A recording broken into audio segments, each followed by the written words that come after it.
As you heard earlier in Kristen's report, there is a fresh new crop of LSU graduates who are already looking for jobs in agriculture. For more on that, we now turn to Neil Melancon with this week's Bottom Line.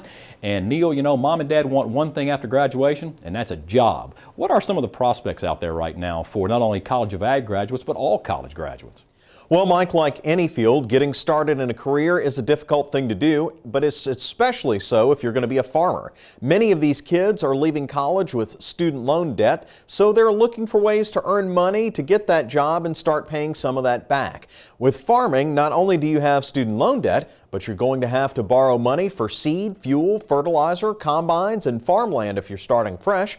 Of course, many of these kids will have family farms to go back to, and there are other ag jobs out there. As to what kind of prospects are available, it really depends on who you talk to. A recent Forbes magazine article predicts a drop in ag jobs by a total of 8% by 2020, which means about 96,000 ag jobs gone. On the other hand, the USDA is reporting that last month we added 119,000 private sector jobs, many of which are in the ag sector. In addition, the USDA Secretary Tom Vilsack says that with these high commodity prices and the prospect of record grain crops this year, many jobs such as building farm implements and custom cutting will return soon. I'm cautiously optimistic, though, that Vilsack is right, but you can't ignore two facts. One, how soon these ag sector jobs will return, which depends on, among other things, how soon the general economy turns around. And two, the Forbes article points out that between 2000 and 2010, the ag sector lost more than 250,000 jobs. The reason I'm optimistic, though, is that the Forbes article quotes a guy who thinks that the ag sector will continue to shrink because other countries are better at producing food than we are. This is patently absurd. While we have lost jobs, we've also vastly increased our food exports. We have existing infrastructure in both our fields and our ports that are unmatched anywhere in the world.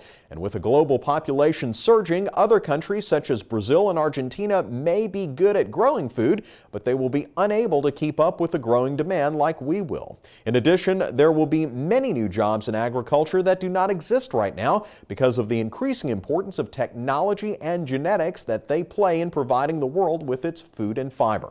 It's easy to get negative when you're looking for a job in a down economy, and I know because I've been there, but the bottom line is America will always be a leader in agriculture production, and while we will have our ups and downs, the graduating class of 2012 and beyond will find their roles in helping to maintain that leadership for the future.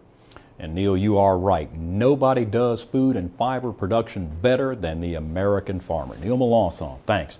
And remember, you can listen to any of Neil's daily radio reports on the Louisiana Farm Bureau radio network. For a list of stations where you can tune in or listen online, click on over to our website, twilattv.org, and look for the LFB radio link on the left side of the home page. That does it for this edition of This Week in Louisiana Agriculture. Join us next week when we'll take you to New Orleans.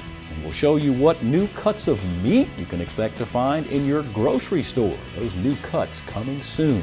Until then, you can watch any of our stories online. Just visit our website. You know the address, twilattv.org. For all of us here at This Week in Louisiana Agriculture, I'm Michael Dana. Thanks for watching, everybody. Hope to see you again right here next week.